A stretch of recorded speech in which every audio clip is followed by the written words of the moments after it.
inserção do negro no futebol brasileiro é um capítulo das nossas lutas sociais, que nos 30 primeiros anos do futebol no Brasil, a partir de 1894, o futebol era elitista, racista e excludente. Brancos, ricos de sobrenome duplo, que falavam o inglês e o francês tão bem quanto o português, é que praticavam o futebol.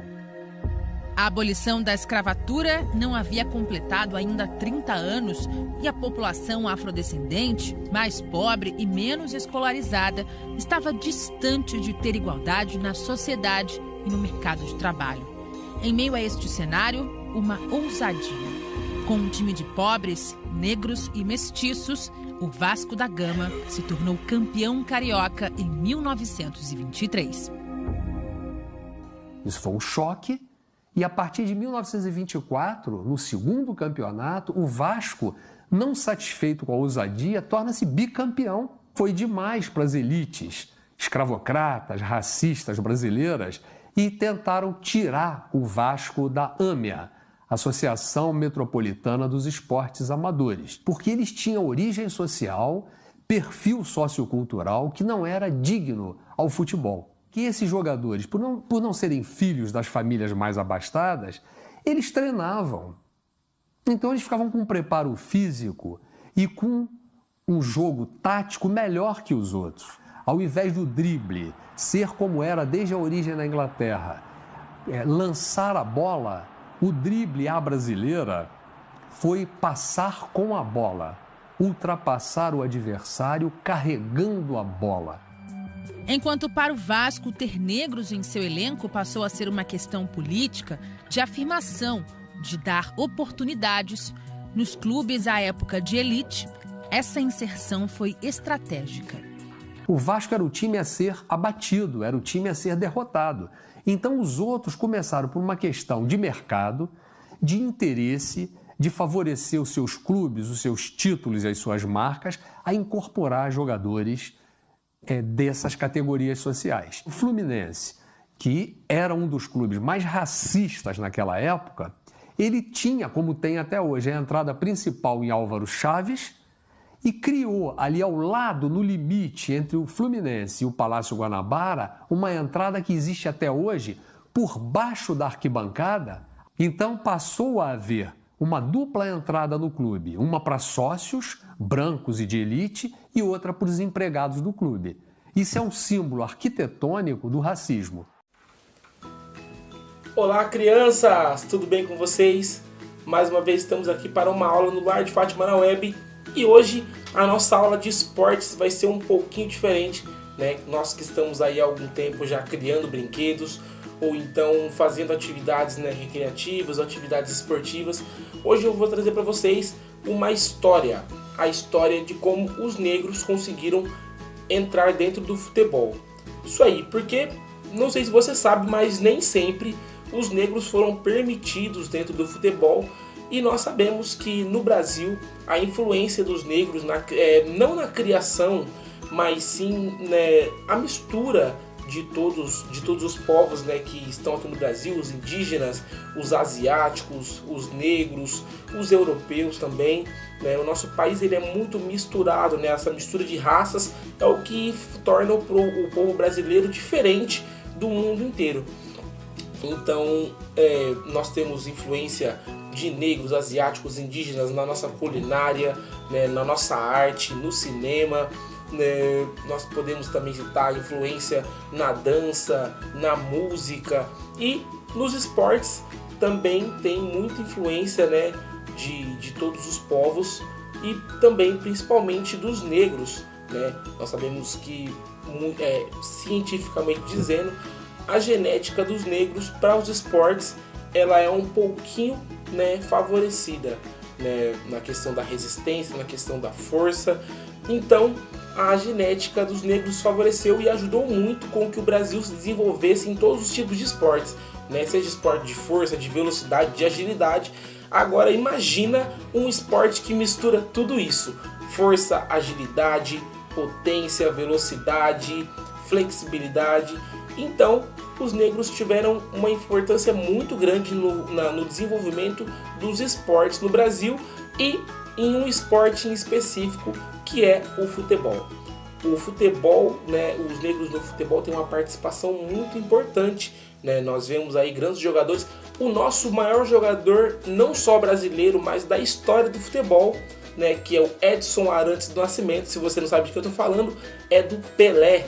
O Pelé, um jogador negro brasileiro, foi eleito pelo maior órgão, né, mundial de futebol, que é a FIFA. Ele foi eleito o maior jogador de todos os tempos.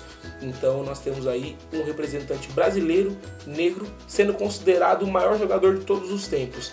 Nós temos outros exemplos também, como o Ronaldinho Gaúcho, o próprio Neymar, que hoje é o jogador brasileiro mais importante que nós temos, né, e principalmente não só no Brasil, mas no mundo, né, é um dos jogadores mais bem pagos, um dos jogadores que mais ganha para poder jogar futebol, um dos jogadores mais habilidosos. Então nós temos aí, a exemplo, muitos jogadores, né, como Garrincha, que foi eleito por muito tempo o rei do drible. Nós temos o Robinho, que é um dos jogadores mais habilidosos, né, da história também do futebol. Então nós temos vários exemplos de jogadores negros que foram muito importantes para a história do desenvolvimento não só do Brasil, mas a representatividade do Brasil no mundo.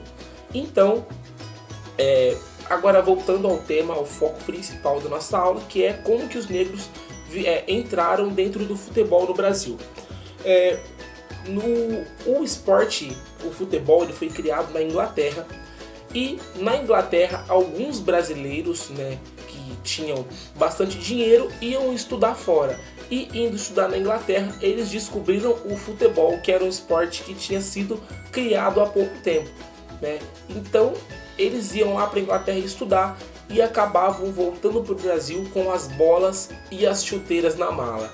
E, a exemplo, os dois primeiros brasileiros que foram para a Inglaterra e trouxeram o futebol foram o Charles Miller e Oscar Cox, né, que eram brasileiros de uma família rica que iam estudar na Inglaterra e se apaixonaram pelo futebol e resolveram, quando voltaram para o Brasil, trazer o esporte para cá. E assim foi como o futebol veio para o Brasil. O futebol veio para o Brasil na mala de Charles Miller e Oscar Cox. Então, né, a elite, né, as pessoas com muito dinheiro no Brasil começaram a praticar futebol, e a ideia principal é que só as pessoas ricas e brancas pudessem jogar futebol.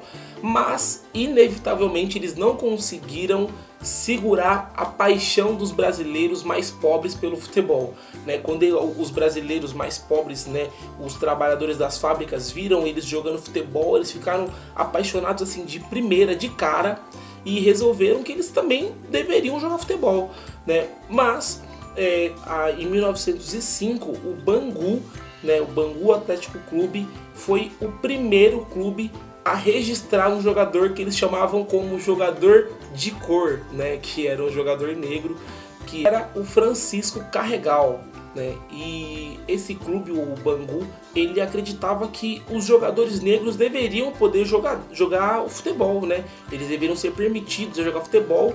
Só que em 1907 a Liga de Futebol, né, eles proibiram o registro de qualquer jogador negro dentro da liga. Isso fez com que o Bangu ficasse revoltado, o clube ficou muito nervoso, né? Eles não aceitavam essa regra, eles sabiam que era uma regra racista, né? Uma regra que bania, impedia os negros de poderem praticar o futebol. Então eles rapidamente, né, já pegaram o clube e resolveram retirar o clube da liga, porque eles não concordavam com essa regra, né? Eles achavam que os negros e os mais pobres deveriam sim poder jogar futebol. Então eles abandonaram a liga, que foi criada em 1905.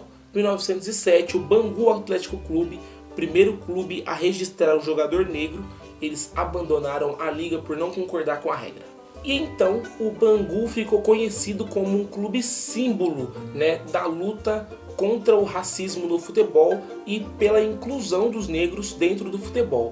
Mas foi o Vasco da Gama que ficou marcado, né, como um clube histórico, ao conseguir conquistar um título, né, com um elenco formado somente com jogadores negros. O Vasco da Gama foi lá, montou um clube e conseguiu ganhar um título somente com jogadores negros, e foi o primeiro clube da história a conseguir esse feito. E muitos desses jogadores, eles eram contratados do Bangu, né? E só que uma coisa ficou assim muito marcada na história, que foi em um jogo, né, entre Fluminense e América em 1914, quando um jogador do Fluminense chamado Carlos Alberto, ele se maquiou inteiro de pó de arroz, né? E ele tentou, né, se passar por um jogador branco, porque os atos racistas, eles eram muito fortes e deixavam os jogadores entristecidos. Os jogadores ficavam chateados, né? Porque os ricos, né, os brancos ricos, não queriam que eles jogassem futebol. E o Carlos Alberto, ele tentou se passar por branco, se pintando todo de maquiagem, né? Só que ele esqueceu que durante o jogo ele ia acabar transpirando. E enquanto ele transpirava, a maquiagem ia toda saindo junto com o suor.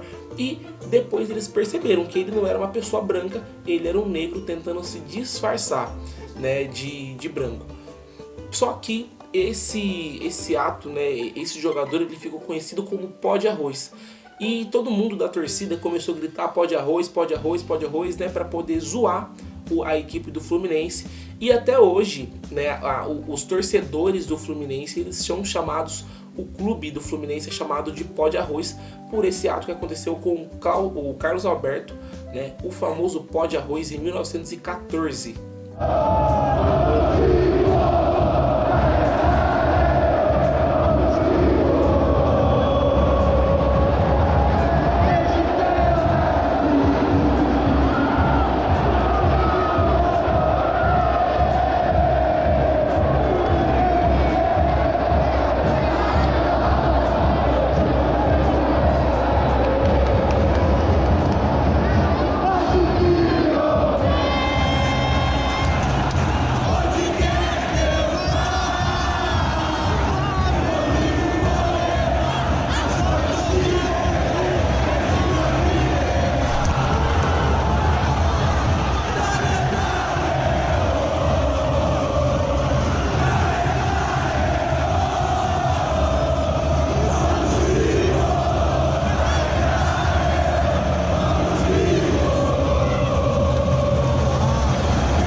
Esse ato do Carlos Alberto de se maquiar todo de pó de arroz, né, para poder se disfarçar de branco e conseguir jogar em paz sem sofrer nenhum ato racista, ele era um exemplo, né, de como as pessoas pressionavam para que os negros não pudessem ser incluídos dentro do esporte, né? Mas por conta da resistência desses jogadores negros, hoje nós podemos praticar qualquer tipo de esporte, nós podemos praticar qualquer tipo de atividade, principalmente o futebol, né? Então fica aí a dica para você, claro que não somente dentro do racismo ou da homofobia, ou então qualquer tipo de ofensa, né, por alguma característica, que você não desista de querer praticar algum tipo de atividade, ou então se você é mais gordinho, mais magrinho, né, se você usa óculos, se você não usa óculos, se você tem aparelho, qualquer tipo de ofensa que tentarem praticar com você, que isso sirva de exemplo para que você não se desmotive, né? Nós temos hoje, infelizmente, continuamos vendo alguns casos de racismo dentro do futebol. Teve o Daniel Alves, que sofreu racismo jogando na Espanha, que jogaram uma banana para ele. O jogador Aranha, né, que sofreu racismo aqui mesmo no Brasil. Mesmo o Brasil sendo um dos países que mais tem negros fora da África, o jogador sofreu racismo em um jogo do Santos contra o Grêmio, né? Nós temos outros casos como o do jogador Mario Balotelli, o italiano, que sofreu racismo acho que umas 3 ou 4 vezes na Itália. E mesmo ele sendo o principal jogador italiano daquele período, né, de 2005 até 2008, 2009, mesmo ele sendo muito importante para a Itália, ele ainda sofria racismo dentro do país natal dele. Então nós vemos que infelizmente ainda continuam acontecendo alguns atos racistas, mas nós temos que entender que nós devemos lutar contra isso e nós não devemos deixar isso nos desmotivar, nós devemos erguer nossa cabeça, porque foi como eu disse, o rei do futebol, o melhor jogador de todos os tempos é negro. Então isso foi obviamente porque ele não abaixou a cabeça para as ofensas ou para as discriminações e deu o seu melhor, deu o seu máximo, e hoje ele é um símbolo, né, do nosso esporte. E você também pode ser, se você não desistir dos seus sonhos ou então deixar qualquer tipo de atitude do adversário te desmotivar. Beleza? Então, crianças, essa foi a nossa aula de hoje. Espero que vocês tenham gostado dessa história. Se você gostou, deixa aí nos comentários o que você acha, né? Se você tem algum tipo de opinião, deixa aí que nós vou adorar conversar com vocês sobre esse tema aí nos comentários. Beleza? Então, crianças, um beijão, um forte abraço a todos vocês e até a nossa próxima aula no Arte Fátima na Web.